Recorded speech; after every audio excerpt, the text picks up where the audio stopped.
بسم اللہ الرحمن الرحیم۔ لیکن عزیزان گرامی، جہاں جہاں اب آپ کیوں اس موٹی سی مثال لے لیجئے، کیوں کپڑے پہ سجدہ جائز نہیں ہے؟ ہم خاک پر سجدہ کیوں کرتے ہیں؟ نبی نے تو کپڑے پہ سجدہ نہیں کیا۔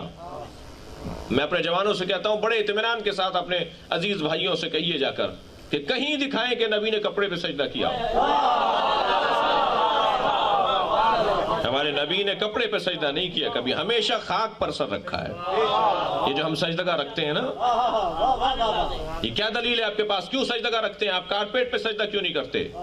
نبی نے کارپیٹ پہ سجدہ نہیں کیا، نبی نے کپڑے پہ سجدہ نہیں کیا، اس لیے جتنی مہنگی چیز پہ سجدہ کریں گے اتنے تمہارے نفس کی تربیت نہیں ہوگی۔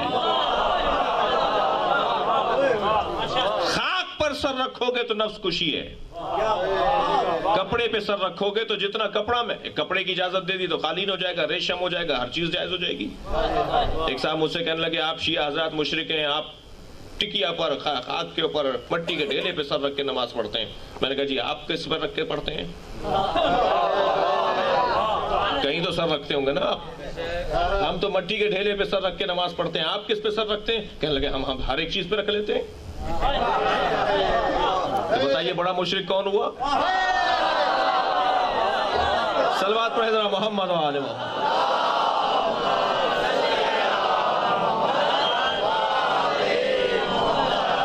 ہم ایک چیز پہ رکھیں تو مشرک، آپ سب پر رکھ لیں تو موبائل۔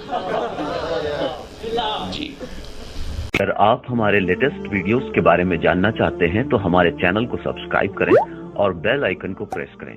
شکریہ۔